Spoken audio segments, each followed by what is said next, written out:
This judge had power to ruin lives until his own family was on trial. Judge Nathaniel Prescott has spent his life delivering harsh sentences. But when his daughter's fiancé is accused of a crime he didn't commit, the case forces him to face his own prejudices. As damning evidence emerges, Prescott prepares to rule against him until his daughter reveals she is pregnant. Now, the judge must choose between protecting his legacy or ensuring justice for his own family. With the courtroom tense and his legal allies pressuring him, he grips his gavel, knowing his decision will change everything. Will he sacrifice his power or his conscience? Judge Nathaniel Prescott sat at the head of the courtroom, his gaze steady, his decisions final. He was a man of order, discipline, and unyielding judgment. For over 3 decades, his name carried the weight of law.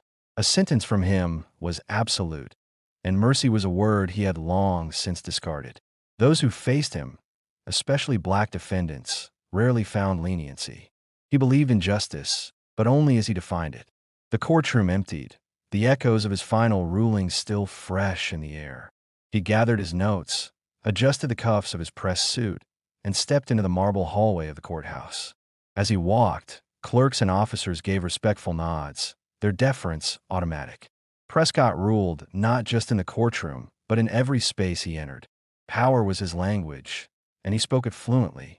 His office was a fortress of order, shelves stacked with legal books, awards lining the walls, a desk clear of anything unnecessary.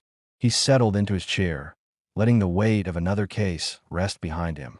But before he could revel in the satisfaction of his latest ruling, a knock came at the door. His secretary, Miss Caldwell, entered with careful precision. "Sir, there's a matter that requires your attention." Prescott barely looked up. "Leave it on my desk." "It's personal, Judge Prescott." Personal. That word held little space in his world. He motioned for her to continue. She hesitated, then placed a sealed envelope in front of him. "It's about your daughter, Lillian." The name settled in the air, heavier than any ruling he had ever given. He had not spoken to her in years, not since she defied him, not since she walked away from everything he had built. He opened the envelope with controlled precision, unfolding the letter with careful fingers. His eyes moved over the words, each one pressing against his mind like a hammer against stone. Lillian was engaged. To a black man. His breath steadied. His grip on the letter remained firm. The details blurred together. Malcolm Carter, a community organizer, a man who stood for everything Prescott dismissed as nonsense. His daughter had chosen to live among them, to defy the order he had instilled in her, to turn her back on the life she was meant to lead. Miss Caldwell watched him, waiting. "Would you like me to?" "No." His voice cut through the air, sharp as a blade. She nodded once and left, shutting the door behind her. Prescott set the letter down. His mind moved methodically, breaking down the situation like a legal case. Lillian's actions were not just defiant.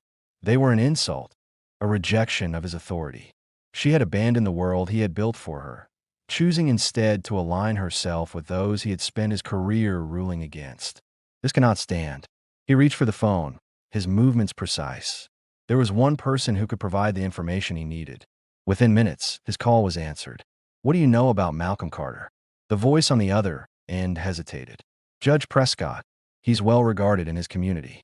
He works with families, helps get kids off the streets. No criminal record." Prescott's fingers tapped the desk. "Who funds him? Who supports him?" "He's independent. A few local businesses back him, but he's not tied to anything questionable." Prescott did not like that answer. "Find me something." A pause. "Sir, I don't think there's much to find something."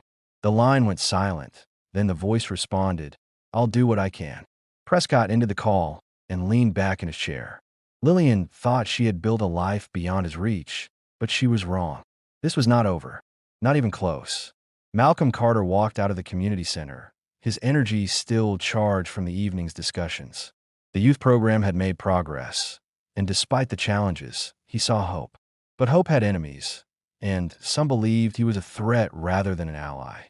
The flashing red and blue lights shattered the night's quiet as a patrol car screeched to a stop in front of him. 2 officers stepped out, their hands hovering over their belts. "Malcolm Carter," one of them asked. Malcolm didn't flinch. "That's me.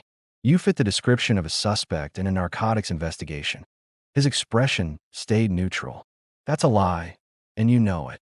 The second officer pulled out a plastic bag filled with white powder. This was found in your vehicle. Malcolm's jaw locked. I don't do drugs. Never have. Tell it to the judge, the officer said, grabbing his arm. Resisting wasn't an option. He knew how these situations ended. He let them cuff him, his mind already racing ahead. Who arranged this? The answer surfaced instantly. Judge Nathaniel Prescott. Lillian stormed into her father's office the next morning, her face set in anger. You did this. Prescott didn't look up from his desk. Sit down. I'm not here to sit. Malcolm was arrested on false charges, and you know it. Then the evidence will clear him, Prescott said smoothly, though they both knew better. Lillian's hands clenched. You're using the law as a weapon. This isn't justice. This is about keeping you from making a mistake. She let out a sharp breath. A mistake? Loving someone you don't approve of? Prescott finally met her gaze. You've been blinded.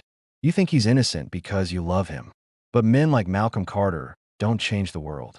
They disrupt it. Lillian shook her head, stepping back. No, you disrupt it. You crush anyone who doesn't fit your version of what's right. Prescott said nothing. He didn't need to.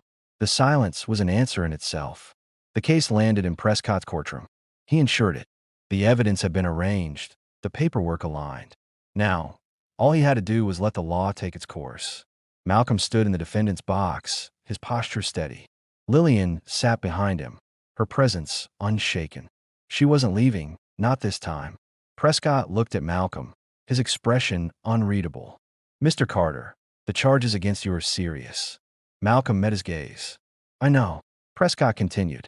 You understand that if convicted, you face significant time behind bars. Malcolm straightened. And you understand that what you're doing is wrong. A murmur rippled through the courtroom. Prescott's jaw tightened, but he moved forward with the proceedings. He had orchestrated everything. The outcome was within his control. The prosecution wasted no time painting him as a criminal. The officers who arrested him took the stand, describing a dangerous man who resisted, who lashed out. They spoke of his supposed connections, hinting at a world of crime that didn't exist. Lillian clenched her fists, barely containing her anger. When it was her turn, she walked to the witness stand with purpose. Malcolm Carter is not a criminal, she said, her voice unwavering. The system is framing him. Prescott watched as his carefully built reality wavered. And then, a store owner stepped forward. I have footage, the man said, holding up a flash drive. It shows what really happened. The courtroom stirred as the judge remained silent. The defense attorney approached the store owner. You have video proof. The man nodded. It's all on my security cameras. They planted that evidence.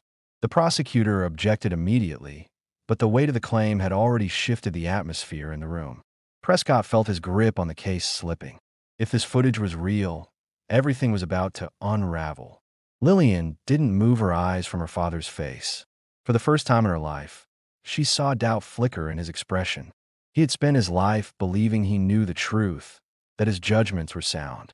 But now, with real evidence in play, the lines he had so firmly drawn were blurring. The courtroom buzzed, and Prescott knew one thing. This trial had just changed. He had built a wall between himself and his daughter, between justice and prejudice. And now, that wall was beginning to crack. The trial was far from over, but for the first time, Judge Prescott wasn't sure how it would end. The prosecution immediately objected, arguing the footage was inadmissible due to a chain of custody violation. The defense fought back, demanding the court review the video. Prescott listened to both sides, his face unreadable. He had the power to decide. He could suppress the evidence under legal technicalities, ensuring Malcolm's conviction, or he could allow it and watch his carefully built system of control unravel. As the debate continued, a black defense attorney stood and faced him directly. Are you a judge, or just a man in robes playing God? The words struck deep, sharper than any argument made that day. The courtroom fell silent as the question hung in the air. Prescott's fingers pressed against the gavel, his grip tightening, but he made no ruling yet. He needed time. He declared a recess and exited, his mind churning. That night, long after the courthouse emptied, Prescott sat alone in his chambers. He inserted the flash drive and pressed play. The grainy footage showed Malcolm being pulled from his car. The officers exchanged glances, one slipping the bag of drugs under the seat while the other restrained him. It was undeniable. Malcolm Carter was innocent. Prescott leaned back, staring at the screen. If he admitted this evidence, he wouldn't just expose the officers. He would expose himself, his past rulings, his biases, his entire legacy. If he buried it, Malcolm would go to prison, just another case swallowed by a system that Prescott had ruled over for decades. His mind raced through the years of cases he had presided over. How many others had been like this? How many men had stood before him, pleading, only for him to dismiss them without a second thought? This was more than a single trial. It was the foundation of his career. A knock sounded at his door. Lillian stepped in, without waiting for permission. "You watched it, didn't you?" Her voice held no doubt. He didn't answer. She stepped closer. "If you suppress it, you know what that makes you." Prescott exhaled slowly. "And if I don't, everything falls apart." Lillian shook her head. "No, Dad. Everything finally gets put right." The weight of her words pressed against him. He had spent his life believing he was right, that his judgment was beyond question. But now, faced with irrefutable proof, he saw the truth. The law he upheld had been twisted to serve power, not justice. The next morning, Prescott took his seat in the courtroom. The defense attorney rose. "Your Honor, will the court admit the evidence?" Prescott's throat tightened. Every eye in the room was on him. He could feel the years of habit and power trying to push him toward denial, toward burying the truth. His hand hovered over the gavel. And then he made his decision. The next morning, Judge Nathaniel Prescott entered the courtroom with a decision already firm in his mind. He would deny the footage. He would rule against Malcolm Carter. Order had to be preserved. His legacy, his career, his reputation, all of it depended on maintaining control. Malcolm stood at the defendant's table, composed but tired. The weight of the trial sat heavy on his shoulders, but his resolve remained. Lillian sat behind him, her eyes locked on her father, as if she could see through the polished exterior, through the walls he had built around himself. Before the court could be called to order, Lillian stepped forward. "Your Honor, I need to speak with you. Alone." Murmurs spread through the courtroom. Prescott stared at his daughter, irritation flashing across his face. "This is highly inappropriate." "It's necessary," she said, her voice unwavering. He could see it in her stance. She wouldn't back down. With a curt nod, he called for a recess and led her to his chambers. Once the door shut, he folded his arms. "Say what you need to say, then leave." Lillian's lips pressed together for a moment before she spoke. "I'm pregnant." Silence stretched between them. Prescott's jaw tightened, and she stepped closer. "And that child is your grandchild. Do you want him to grow up fearing the law because of men like you?" Something inside Prescott cracked. He turned away, gripping the edge of his desk. "This trial isn't about you or your child." She shook her head. "No, it's about the truth. And for the first time, you have a chance to do what's right. Are you really going to send an innocent man to prison because you're too afraid to admit you were wrong?" Prescott exhaled sharply. "You don't understand the weight of my decisions." "I understand more than you think," she shot back. "You're scared. You're scared of what people will think if you change your mind. But do you really want your grandson to live in a world where his own grandfather let an innocent man be punished?" The room felt smaller. Prescott turned back to her, studying her face. For the first time, he saw past the anger, past the rebellion. He saw the conviction in her eyes, the determination in her stance. She wasn't just fighting for Malcolm. She was fighting for something bigger, for justice, for truth, for the child she would bring into the world. Before he could respond, a sharp knock on the door interrupted them. The prosecution was waiting. The decision had to be made. Back in the courtroom, Prescott sat behind his bench. The prosecution was pressing him to proceed as planned. "Your Honor, the law is clear. The footage cannot be admitted. We urge you to deny the motion and move forward with sentencing." The defense attorney countered, voice steady but firm. "This is about more than technicalities. This is about justice. If you suppress this evidence, you're condemning an innocent man." Prescott looked at Malcolm. The man did not plead, did not beg. He simply stood there, waiting for the judge to decide his fate. Lillian's words echoed in his mind. "Do you want your grandson to grow up fearing the law because of men like you?" He gripped the gavel tightly, the weight of decades pressing down on him. Every eye was fixed him as he sat behind the bench. The weight of his past and future rested on the next words he would speak. Malcolm Carter stood at the defense table, his hands clasped in front of him, his expression composed but watchful. Lillian sat behind him, her gaze steady, her presence an unspoken challenge to her father. The prosecution shifted expectantly, ready for the ruling that they assumed was already decided. Prescott cleared his throat. His voice came out steady, but inside, turmoil churned. This court has heard all arguments. It is my duty to consider the evidence carefully and deliver a ruling based on justice and the law. A ripple of anticipation passed through the room. Prescott hesitated, something he never did. He glanced toward Lillian. She said nothing, but her earlier words echoed in his mind. Do you want your grandson to grow up fearing the law because of men like you? The prosecution's lead attorney, Thomas Grayson, leaned forward, his voice sharp but controlled. Your Honor, we trust the court will follow procedure. The evidence presented against Mr. Carter remains intact. The law is clear. Prescott cut him off. The law is meant to serve justice, not protect those who manipulate it. A murmur spread through the courtroom. Grayson's expression darkened, but he remained silent. Prescott inhaled deeply. The path ahead was clear, but it was a path that would cost him everything he had built.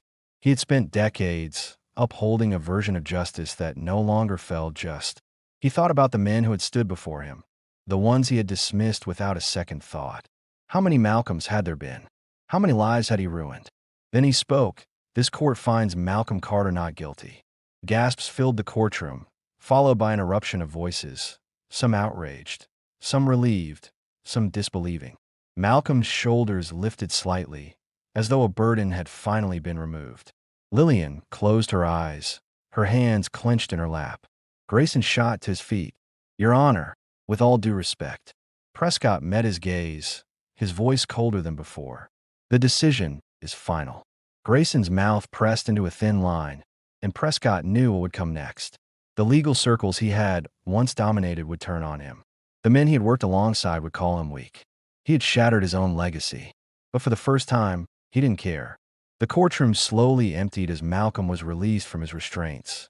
He turned to Lillian, their hands meeting for a brief moment before they exited together. Prescott remained seated. His reputation was ruined. His legal allies would abandon him. But as he sat in the now empty courtroom, for the first time in decades, he felt something foreign, something unfamiliar. He felt free.